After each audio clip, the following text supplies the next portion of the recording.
Hello, everyone, and welcome to today's webinar. My name is Olga Bodie, and I'm part of the team here at Syngap Research Fund. Our presentation today is Therapeutic Strategies for Autism, targeting 3 levels of the central dogma of molecular biology. I have the pleasure to introduce today's speakers, Professor Lilia Yakucheva and Mr. Derek Hong, both from the University of California in San Diego. Dr. Lilia Yakucheva is a professor of psychiatry at the University of California, San Diego. She obtained her BS in genetics from Kiev State University in Ukraine and her PhD from the Institute of Immunology in Russia. After completing postdoctoral training in protein biochemistry at the Pacific Northwest National Laboratory, she joined Washington State University to study intrinsically disordered proteins. During that time, she made a series of fundamental discoveries about disordered proteins, including their role in cell signaling in cancer. Several of her papers on disordered proteins are highly cited and have accumulated over 1,500 citations each. Lilia then joined the Rockefeller University, studying protein interaction networks and pathways underlying human diseases. She joined the psychiatry department of UCSD in 2010, and her current research focuses on understanding of the molecular basis of neurodevelopmental diseases with a focus on autism spectrum disorders. Dr. Yakucheva has been the principal investigator on numerous research grants, and she's a member of the UCSD Bioinformatics and System Biology graduate program, Biomedical Sciences graduate program, and a UCSD Institute for Genomic Medicine. She serves as an associate editor of PLOS Computational Biology Journal and has received multiple awards such as Student-Nominated Outstanding Faculty Mentor Award and Outstanding Dedication to Undergraduates Award for mentoring high school and undergraduate students. Mr. Derek Hong is a research associate in Dr. Yakucheva's lab. He received his BS in biochemistry and cell biology and MS in biology at UCSD. His MS thesis was devoted to reviewing current approaches used in the development of autism therapeutics and their future in clinical translation, which is the topic of today's presentation. Currently, he's working on utilizing a CRISPR toolkit with the aim of restoring the expression of autism-linked haploinsufficient genes. He serves as a mentor to several UCSD undergraduate students working on diverse projects that are related to developing therapeutics for autism. A recorded version of this webinar will be available on the SRF website under webinars on the family menu. By the end of this presentation, you will have the opportunity to get the answers to your questions, and we'd love to hear from you, so please put those questions in the Q&A below. For those of you just joining us, welcome again. Our speakers today are Professor Lilia Yakucheva and Mr. Derek Hong from the University of California at San Diego to present on therapeutic strategies for autism, targeting 3 levels of the central dogma of molecular biology. And it's now my pleasure to turn things over to Professor Yakucheva. Okay, hello everybody. And first of all, I would like to thank Mike for inviting us to share the research from my lab with you. And you probably don't get 2 speakers at the same time usually. But the reason for this is that I wanted to give Derek a chance to present his work that he did in my lab as a master's student. So the story was that Derek started in my lab earlier before pandemic, and then pandemic hit, and we had to kind of stop some of our experiments that we were doing. And then we got together with Derek and we decided that the best, use of his time would be to review the literature on the therapies that exist for autism. And there weren't very many publications specifically addressing this topic. So Derek did an excellent job reviewing the literature, the recent literature on how we approach the treatment strategies for autism. And he's going to present his master thesis that was then published as a research paper or scientific paper review. And I decided to also, show you a couple slides to just introduce the research that is being done in my lab. It's not directly related to Derek's talk, but of course, we are always thinking about therapies for autism, and we study several autism genes, not Syngap, but everything that I'm going to tell you today is relevant to Syngap because we study other genes that are, might act through the same mechanism as Syngap. So let me share my screen.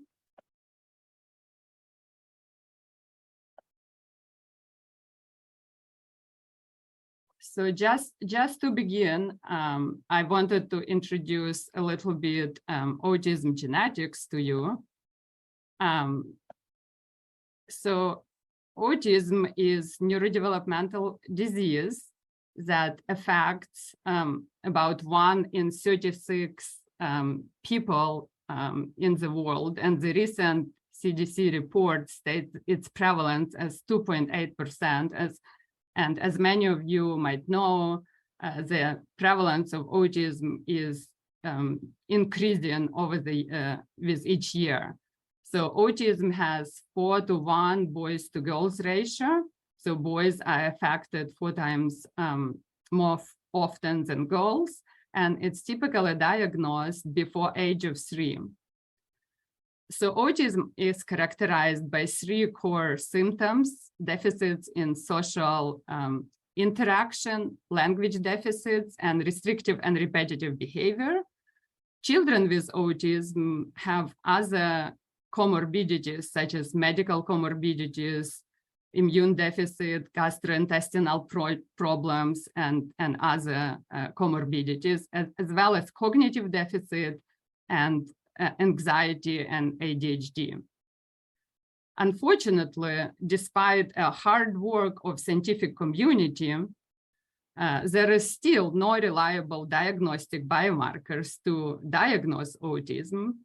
And even more upsetting, of course, is that there is not FDA-approved drugs that target this core, social deficits in autism. Oops.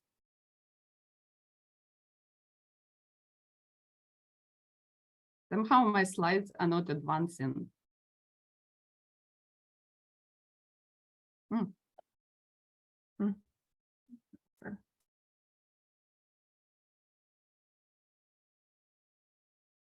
Am I in presenter mode? Oh, here you go. So so as any multifactorial disease, autism is caused by the interplay of the nature or the genes and the nurture or the environment. We still don't know a lot of things about autism, but one thing that we do know is that autism has a very strong genetic basis. So the recurrence of autism that was measured in monozygotic twins that share 100% of their genetic materials compared to dizygotic twins and siblings that share about 50% of their genetic materials and general population, as you can see on this graph, the prevalence in MZ twins is very high, meaning if one twin has autism, the other twin in 70 to 90% of cases also will have autism, whereas the prevalence for DZ twins and siblings is about 10 to 20%, and general population, this is an older figure, was 1%, but now, as I mentioned, is more like 2.8%. So what the studies showed is that the proportion of autism that can be explained by genes is estimated at 70 to 90%. So if autism is genetic, then why, you might wonder, why does it happen that, 2 healthy parents might have a child with autism? why does it not, run in families like other monogenic diseases? Well, the reason for this being that autism is frequently caused by so-called de novo mutation. This mutation is usually not inherited from parents, but arises after conception. So not after conception, but it arises either in sperm or the egg of the parents. And then, during fetal development, it will be present in all the cells of the fetus.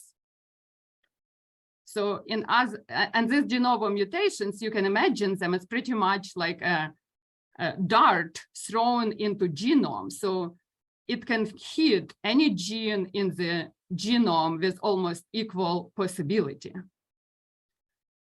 So then this de novo mutation could explain the heterogeneity of autism, meaning that there are many different genes that can be impacted by those de novo mutations.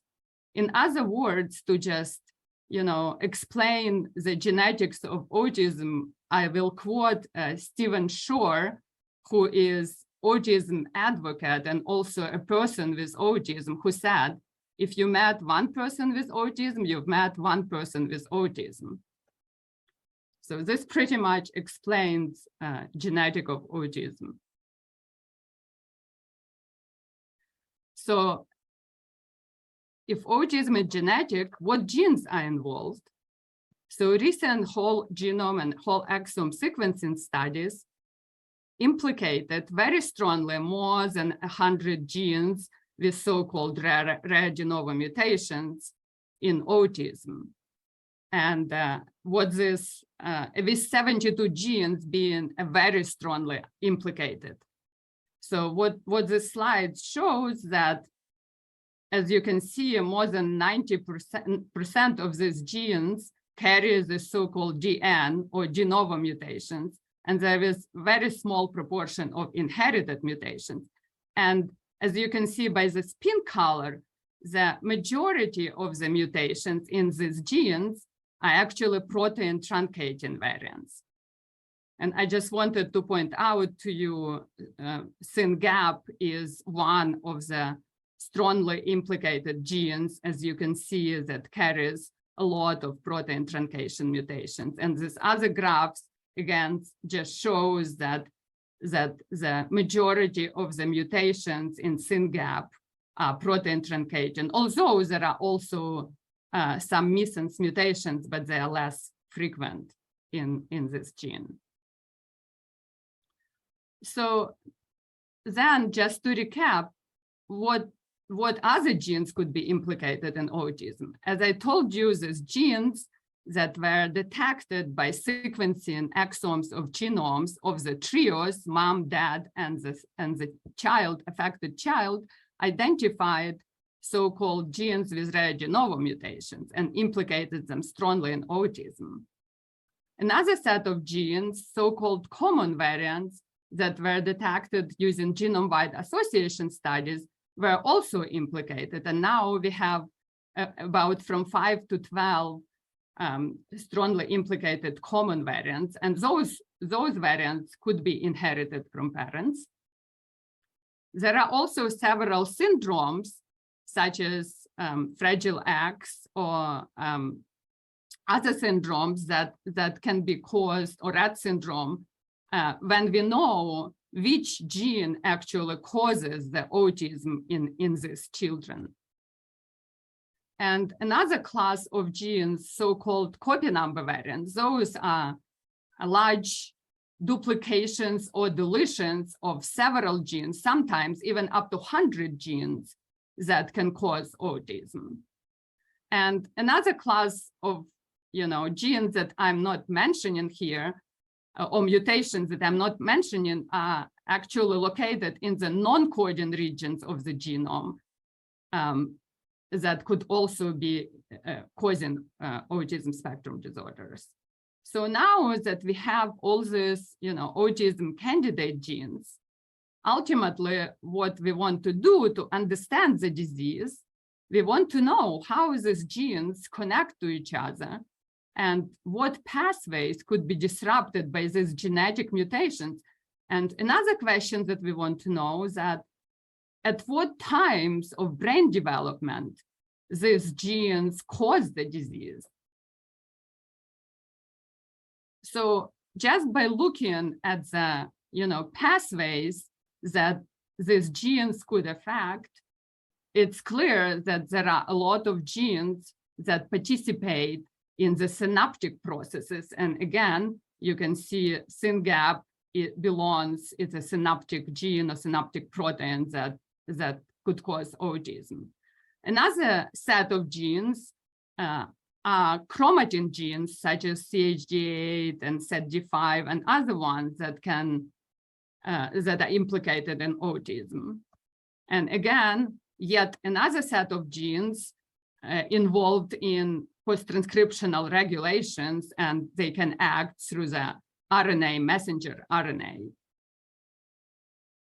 So now that we more or less know what pathways those genes affect, we would also want to know at what time points of brain development those genes disrupt brain function. So to understand this, we and others used a data set called BrainSpan. So this data set is a gene expression data set of the developing human brain, starting from the fetal stages and up to adults. And what we can do with this data set, we can build so-called spatial temporal brain transcriptome when we combine specific developmental periods of the brain with specific regions, and we can build so-called spatial temporal networks. And what do we do with these networks? What we can do, we can map the genes that carry those autism-associated mutations computationally to those networks. And by doing so, we can see where these genes are functioning in the brain and when, and how we can infer using machine learning approaches how these mutations can dysregulate brain development. And we and others did a lot of this, computational and bioinformatics work. And what we discovered is that majority of genes that are implicated with autism actually functioning during late mid-fetal cortical development. So it means that these mutations that we are finding probably disrupt fetal brain development even before the child is born. So now that we discovered this computationally that fetal brain could be involved, we want to confirm this experimentally, right? So basically, what we need then is a fetal brain with autism diagnosis and to compare it to the control fetal brain, right? To discover those pathways. And ideally, we would also need patients, brains from the patients with specific mutation in specific gene and compare it to another, healthy controls fetal brain without mutation in that gene. So basically, can we get a fetal postmortem brain with autism diagnosis? Probably not, because as we know, autism is diagnosed after child's birth. Could we get a fetal postmortem brain with specific gene mutation? Well, this in principle is possible. However, we would need to sequence a lot of fetal brains to find, just one person with the specific gene X mutation. Unfortunately, this is also not feasible. So what do we do? How do we actually investigate fetal brain that's probably the tissue that we need to understand better how autism is developing? fortunately, we can use some alternatives to the fetal brain tissues. For example, with the development of CRISPR-Cas9 genome editing technology, what we can do, we can insert the mutations that we identified in the patient into the mouse or rat models, and then we can extract the fetal developing brain and study what goes wrong in those mice and rat models. This we are pursuing this line of research, but unfortunately, mice and rats are not human, of course, and they have a different developmental trajectories and different time points in the brain development. So another alternative is so-called patient-derived mini brains. And of course, they don't look like this. They look like this. They are little blobs that we call brain organoids. So this is a human-derived model, and they could be derived from the tissues of patients with autism, and they're basically genetically identical, right, to the patients. They also recapitulate human fetal brain development as opposed to the animal, right?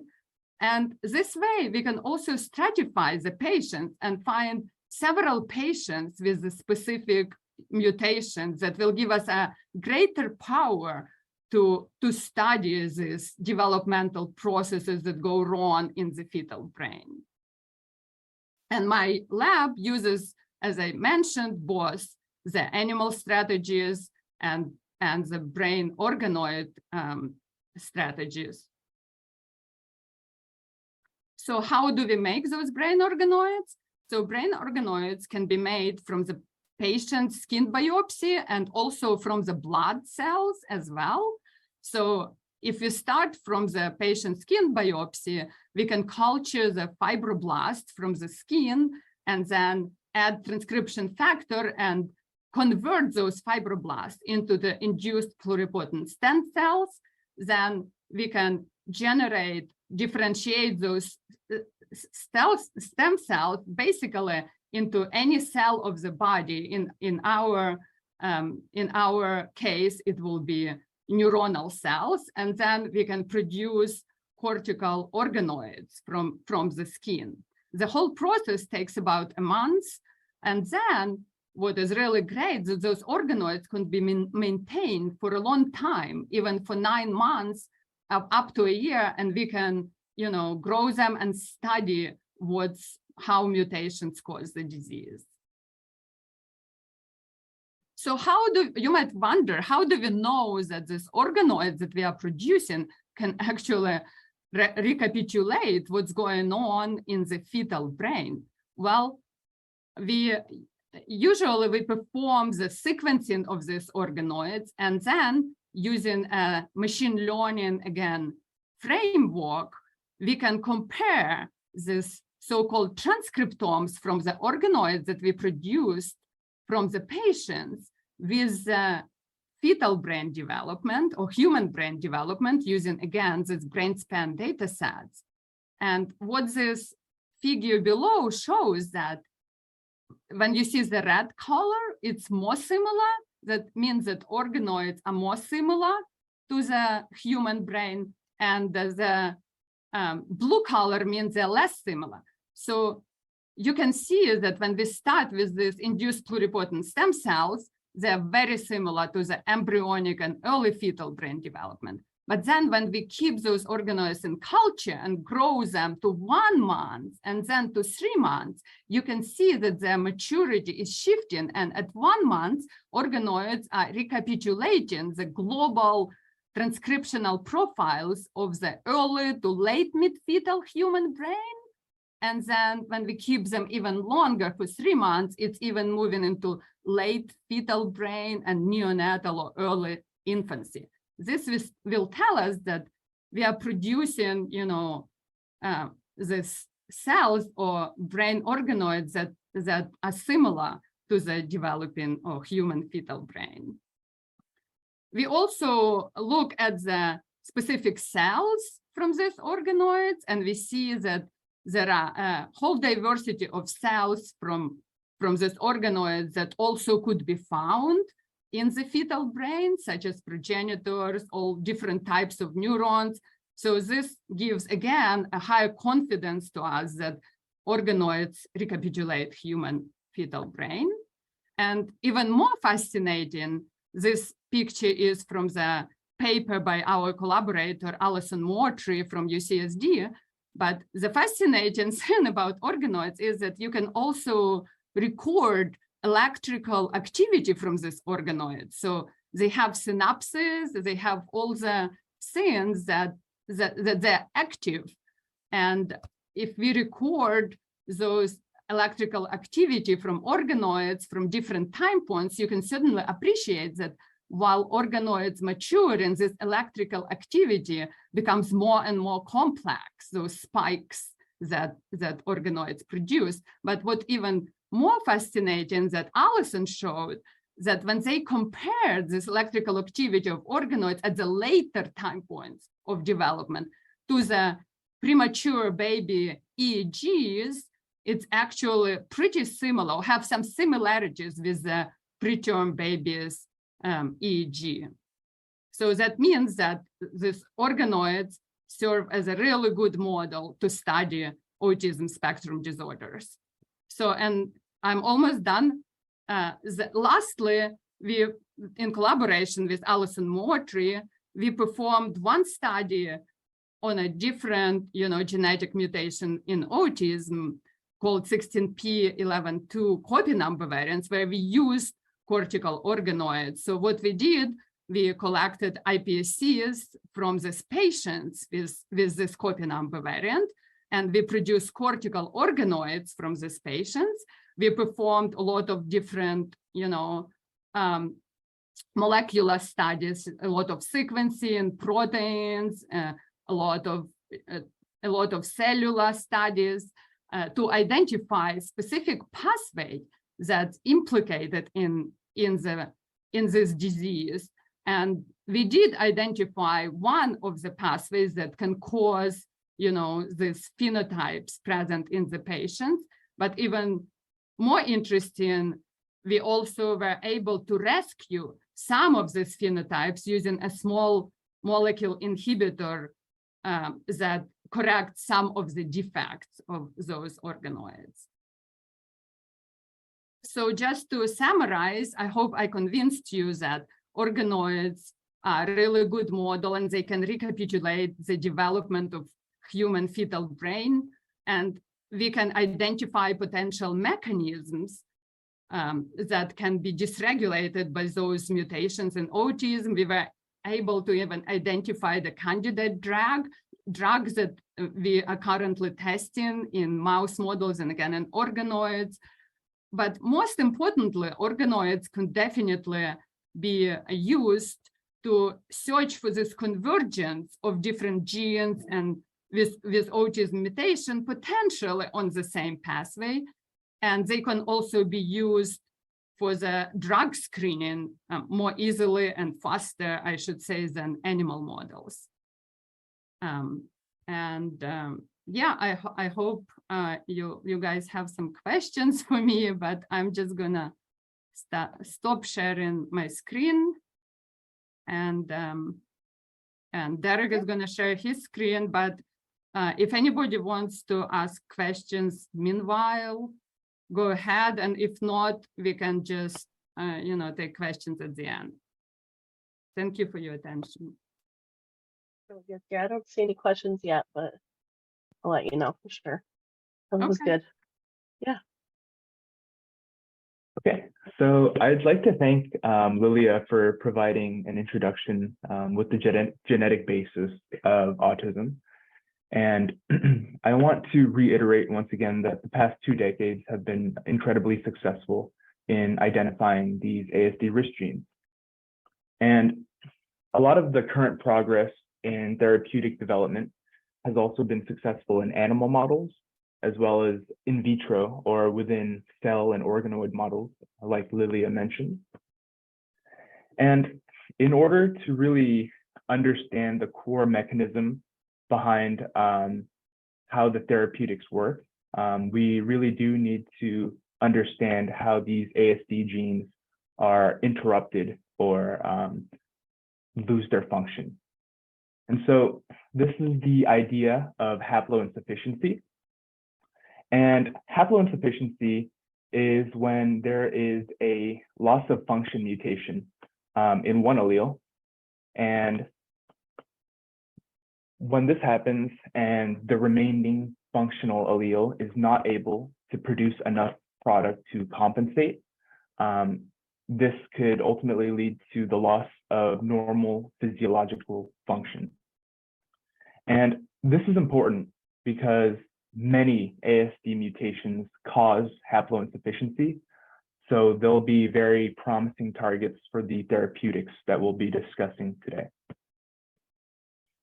And so in order to restore this normal physiological function, I do want to explain a core fundamental concept in molecular biology.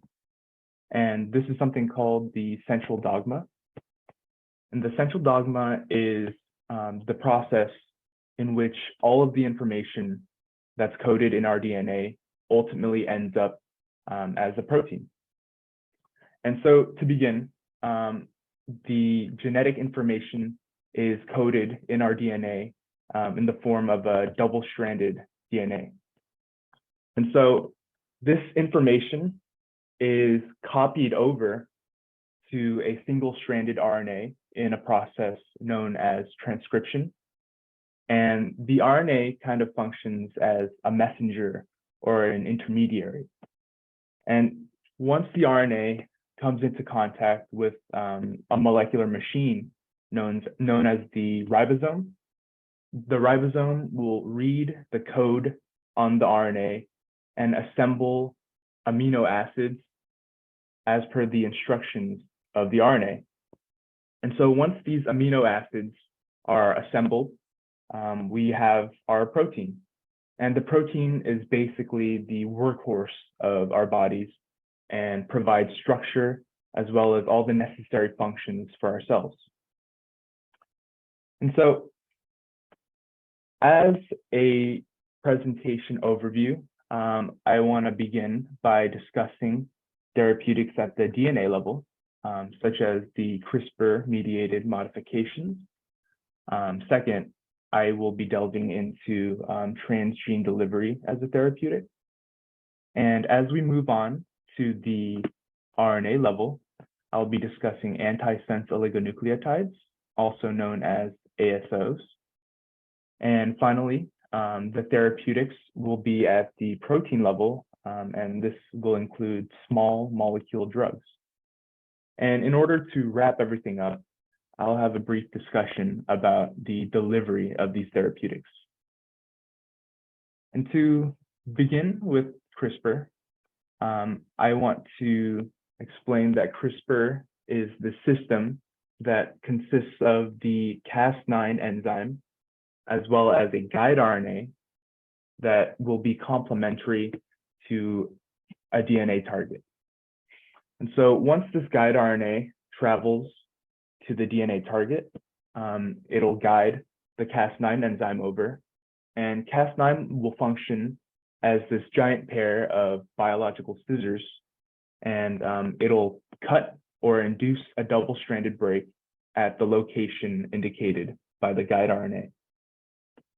And so when this double-stranded break is created, your cells are in emergency mode, and they're really going to prioritize fixing the double-stranded breaks as soon as possible. And there are two mechanisms in which the cell does this. The first of which is something called non-homologous end joining. And this process is incredibly error-prone because it's one of the makeshift mechanisms to fix the double-stranded breaks as soon as possible. And so you can get things like deletions or insertions in the DNA as a result of this. The second mechanism, however, is something called homology-directed repair, or HDR. And HDR utilizes the homologous chromosome as this template or blueprint for repair, and it's way more precise and less error prone than non-homologous end joining. And we can actually take advantage of this HDR mechanism and couple it with our Cas9 and guide RNA, as well as a donor template. So for example, let's say there's a mutation in our DNA as indicated by the thunderbolt. We can introduce the Cas9, the guide RNA, to direct the Cas to this mutation. And so in addition to this, we also have a donor template of DNA that provides the blueprints of DNA that doesn't contain that mutation. So when homology-directed repair does its thing, we can have DNA that no longer has the mutation. And so to kind of zone in on a therapeutic target, I want to explain the idea of a natural antisense transcript, otherwise known as a NAT. And so some ASD-associated genes have NATs, and NATs are these mRNA transcripts that are complementary to the gene's mRNA, the target gene. And NATs can enhance or inhibit the translation of its target gene. And this is going to vary on a gene-to-gene basis. So not every gene will have the same interactions with their respective NATs. And so as a syndrome that we can potentially target, Angelman syndrome is in normal physiological conditions, not only with Angelman, like everybody will have a paternal copy and a maternal copy of UB3A, but the maternal copy of this gene is actually silenced in neurons for everybody. And within Angelman syndrome, there's also a loss of function in the maternal UB3A allele. So in addition to this, as we've explained before, we have NATs that are inhibitory. And in the case of the paternal UB3A allele, there is a NAT that acts as a suppressor for the paternal UB3A allele. So what we can do is we can target the gene that codes for this inhibitory NAT of the paternal UB3A allele at the DNA level using our Cas9 enzyme. And so the Cas9 enzyme will come and basically decrease the function of the NAT at this DNA level.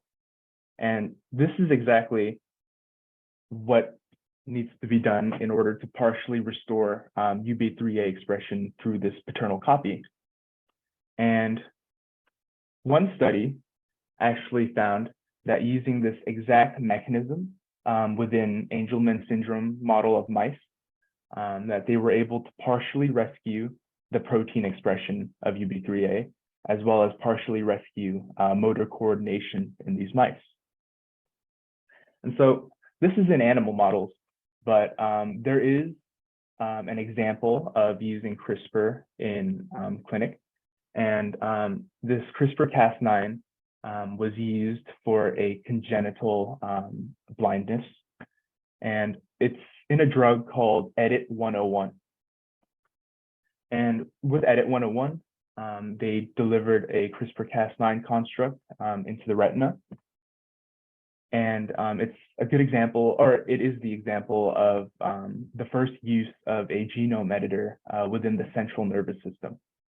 And this therapeutic is currently in phase 1 and 2 clinical trials. And moving on to the next mechanism, we have transgene delivery. And transgene delivery is the administration of genetic material to affected cells in order to treat a disease or condition. And this genetic material is actually packaged into a carrier, vector, or delivery vehicle that does not produce an immune response in patients. And so one potential targetable syndrome with transgene delivery is Rett syndrome, or RTT. And Rett syndrome is a neurodevelopmental disorder, or NDD, that lies under the ASD classification. And it's characterized by a smaller head size or microcephaly, seizures, cognitive impairment, as well as a decrease in hand function. And at the genetic level, this is directly caused by a loss of function of the MECP2 gene. And so, in one study, scientists injected the human MECP2 gene into the brains of mice that were lacking MECP2. And what they found was that there was an increase in survival of the mice that were treated with this MECP2 transgene. And there was also a decrease in phenotypic severity. So measures of that include motor deficits and nuclear volume. And again, this was an animal model. So to provide a clinical example of transgene delivery. One important consideration in the development of the transgene delivery as a method is that we need to make sure we have the correct dose, because at normal physiological levels, we know MECP2 is expressed correctly. In Rett syndrome, we know that there's a decrease in expression of MECP2, but on the other end of the spectrum, we can also have something called MECP2 duplication syndrome, where too much MECP2 is being produced. And this condition is characterized by developmental delay, hypotonia, and moderate to severe intellectual disability. And so for transgene delivery, dose dependency of MECP2 is very important, because we don't want too little expression, but we also don't want too much expression.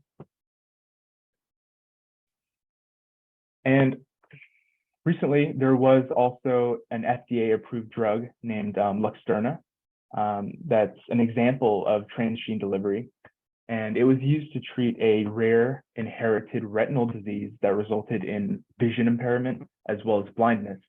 And what they essentially did was they delivered this RPE65 gene into patients. And within these patients, they saw an improvement in visual acuity as well as functional vision. And so at this next level, we have antisense oligonucleotides at the RNA level.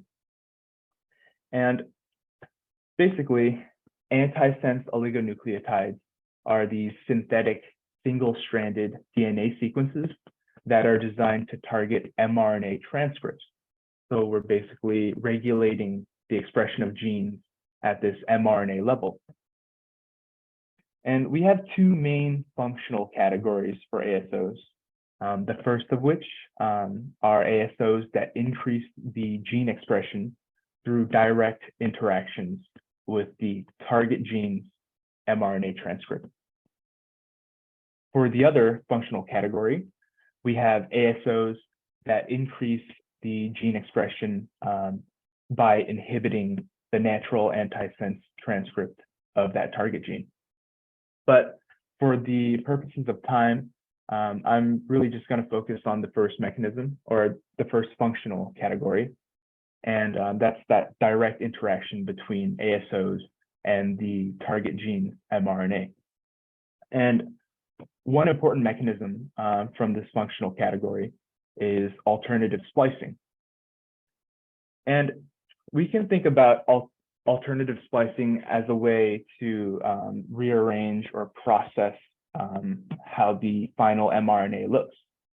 But first, I would like to direct your attention to the little blocks that are labeled exons. And these exons within the mRNA are basically just building blocks that can be rearranged in different ways to ultimately produce variants of a protein. And in addition to this, I have in red here something labeled ISS targeting exon 7. And what this basically is a red flag that tells the processing machinery to remove that exon 7 building block from the final mature mRNA product. And so as you can see here, exon 7 is not in the mature mRNA. And so what we can do is we can actually design an ASO that targets this red ISS targeting exon 7 region to effectively remove that red flag and tell the processing machinery to actually include exon 7 in the final product. And one incredibly successful and widely used example of this would be Spinraza. And Spinraza is the first FDA-approved drug-based therapy for spinal muscular atrophy, known as SMA. And in SMA, people lack a working copy of the SMN1 gene. And for everybody, including those with SMA, we have a different version of the SMN gene known as SMN2. But if we recall to the previous mechanism that was described, SMN2 actually has this red flag that tells the processing machinery to splice or cut out exon 7 from the mRNA product. So because of this, SMN2 normally does not produce a full-length SMN protein. So what Spinraza does is it is an ASO that goes in and binds to this red flag region, and it allows for the inclusion of exon 7, which ultimately ends up translating into a full-length SMN protein. And so for patients who were treated with Spinraza, it was found that there was an increase in survival probability for these individuals compared to those that were not treated with Spinraza. And as a side note, we know that the development of these therapeutics are multifaceted and are at every level of the central dogma. And currently, in phase 3 clinical trials, there's actually a gene therapy to replace the SMN1 gene, and it's currently in phase 3 clinical trials. But we can see at the mRNA level, at the DNA level, this development of therapeutics is very multifaceted. And so, in addition to this, we have a foundation, or there exists a foundation called NLORM that looks into these incredibly rare, nano-rare genetic diseases. And they develop ASOs specifically for these diseases. And this is also coupled with an ASO for Angelman syndrome. Recall our previous discussion about the natural antisense transcript that suppresses the expression of the paternal UB3A allele. All of this is very strong evidence as to how ASOs are becoming a very promising therapeutic technique in not only NDDs and autism spectrum disorders, but also for genetic diseases as a whole. So moving on to the protein level, we have small molecule drugs. And small molecule drugs are small molecules that have low molecular weight. And examples of these can include insulin, aspirin, and antibiotics. And many small molecule drugs are actually able to be taken orally. And once they are taken, they will bind to the target proteins to produce a response from that protein's pathway. And one example that Lilia briefly mentioned earlier is a target called RhoA. And RhoA is involved in the formation of the cell's cytoskeleton structure as well as cell motility. And it's been found to be upregulated in some ASD models while being downregulated in others. And a haploinsufficiency of another autism risk gene, colon-3 or COL3, has been found to result in an upregulation of RhoA expression. And as a result of this, it was found that within neurons, there is a decrease in dendritic growth as well as network activity.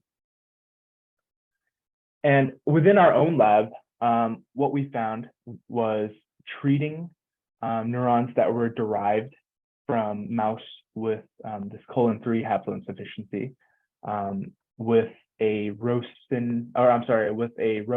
inhibitor. We were able to successfully restore the dendritic length as well as rescue the neuronal network activity. And recall our previous conversation about Rett syndrome as well. At this small molecule level, very, very recently, actually, there's a drug called trofinetide that was FDA approved. And it's a small molecule drug that targets the IGF-1 receptor. And it resulted in improvements of clinical scores, which include communication, ambulation, hand use, seizures, attentiveness, eye contact, and breathing. And although this doesn't target MECP2 directly, it provides kind of an alleviation of the downstream symptoms. And so I really want to wrap up with a discussion about how we actually deliver all of these therapeutics. And all of the therapeutics we've discussed today have been commonly delivered through viruses. And these viruses include lentiviruses, adenoviruses, and adeno-associated viruses, or AAVs. And all of these have their advantages and disadvantages based on differences in inflammation risk, packaging size, or risk of genome integration. But in addition to this, we have an obstacle that we need to overcome. And this is the obstacle of tissue specificity, because many differentially expressed genes that are implicated in NDDs are located in brain tissue. And so we really do need to be able to penetrate the blood-brain barrier or in order to have a safe clinical translation of our therapeutics. Because some current methods include invasive direct brain injections or the neurotoxic disruption of the blood-brain barrier. So some very promising and interesting innovations to tackle this issue include a different serotype of AAV9. And this AAV9 was actually the vector that was used in the SMA phase 3 trial that I mentioned earlier, where the trials that delivered the SMA1 transgene intravenously, so right into the circulatory system. And they found that they were able to rescue motor function in patients using AAV9 serotype intravenously. Another promising vector is this AAV CPP16 variant. And this variant has an engineered capsid to allow for better blood-brain barrier crossing. And it was found that there was greater transduction efficiency of the cells compared to just a regular AAV. And in addition to this, this is really cool, there's high neuron specificity as opposed to other cells. And finally, we have these neurotransmitter-derived organoids, or I'm sorry, lipidoids. And they're basically a lipid or fatty barrier around these therapeutics. And studies have done to show that the neurotransmitter-derived lipidoids were successfully able to deliver ASOs, small molecule drugs, as well as fusion proteins into the mouse intravenously. And so to conclude, this identification-based gene research for ASD really did set a very strong foundation for the translation into clinical therapeutics. There's also a lot of promise with current studies making progress at all three different levels of the central dogma. And these gaps in clinical translation research are also being filled at an incredible rate because these scientists are developing these innovative therapeutic delivery systems to tackle these obstacles associated with ASD and NDDs.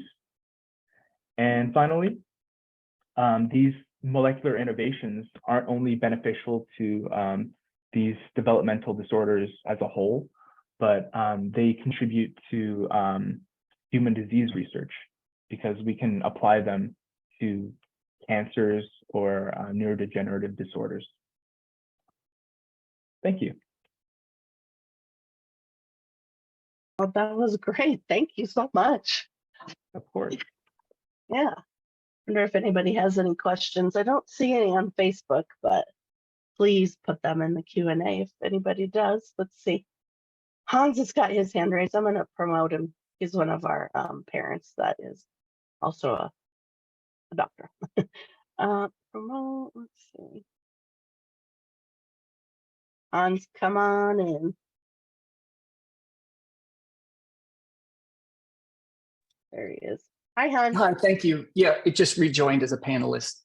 That was fantastic. Thank you very much. I feel like we got two awesome webinars in a single hour, one on the range of therapeutics and one on basic science, translational science of autism. And this question is for Dr. Iacocciva. Has there been an effort to correlate the organoid findings to, let's say, the post-mortem findings, the brain structural findings?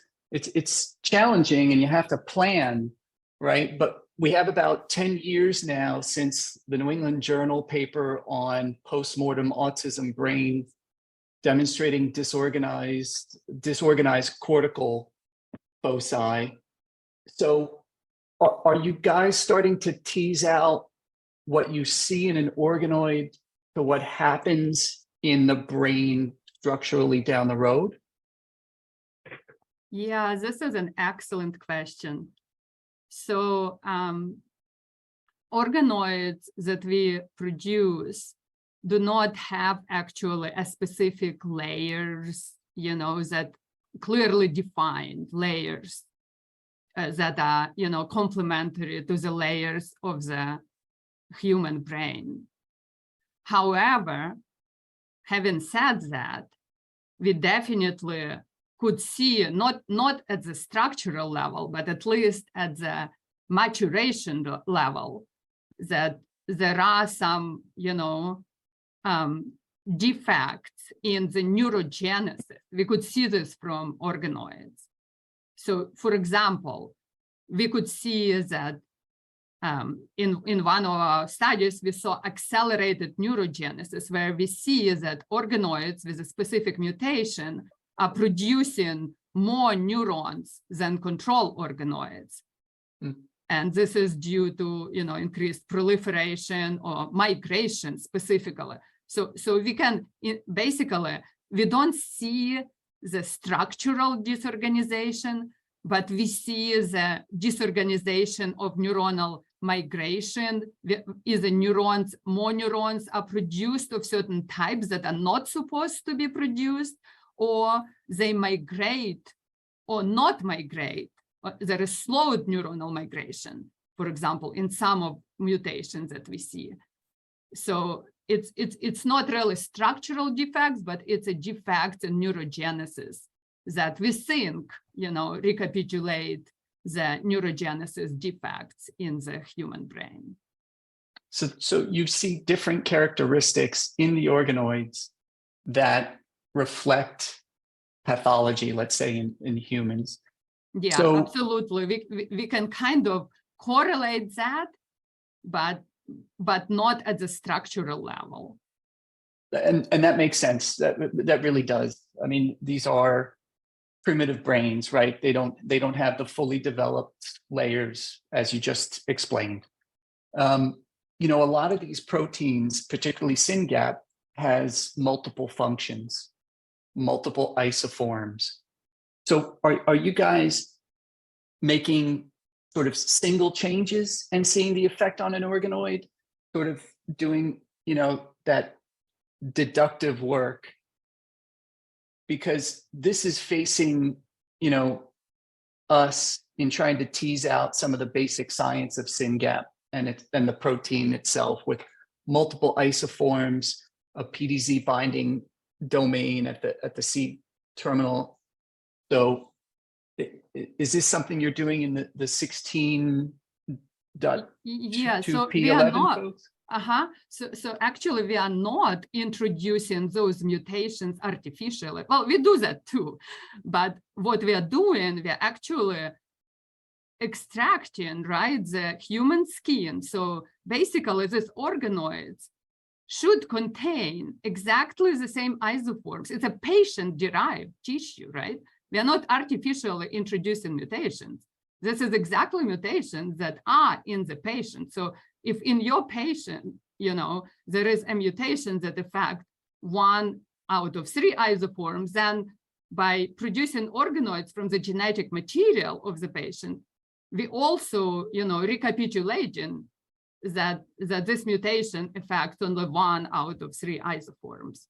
Mm-hmm. So basically, it's exactly what is supposed to go in the patient is also going on in biologically in organoids that we are producing, because they are produced from the patients as a fibroblast or patient cells, right?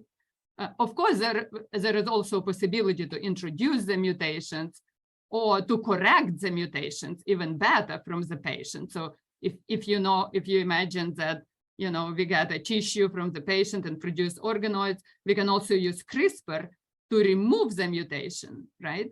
And use the control organoid as our control to get deeper into those pathways. Yeah, and that's in fact we can introduce mutation. We can take my skin and introduce mutations. We call this isogenic models, or introduce different mutations, but it would be a little further from the patient because it will have different genetic background. Because what we notice, genetic background of the patient actually matters a lot. So the advantage of those patient-derived organoids is that they recapitulate both the exact mutations that patient carries, as well as all the load of other mutations, all the genetic background of the patient. So this is the advantages of this patient-derived models. Yeah, and in fact, some of the organoid work done in Syngap did use isogenic controls, CRISPR corrected from the patient as a control, and be able to demonstrate then a defect in radial, I think it was glial cells that, are different. So yeah, it's a fascinating frontier for these organoids to tease out the biology. Thank you so much. Yes, absolutely. Thank you for your good question. Cool. I think all, unless anybody wants to put anything in the Q&A. I think everybody a little bit dropped off, so it was great. We didn't need any questions. You guys covered everything. That was good. All right, Olga, did you have anything? No, this was wonderful. Very informative. I think we probably just went a little bit over the time, so we did lose a few people, but that's okay. It was all very important information. So thank you both so much for taking the time to present. And we look forward to following your work. Thank you. Well, thank you so much for inviting us, and thank you for listening to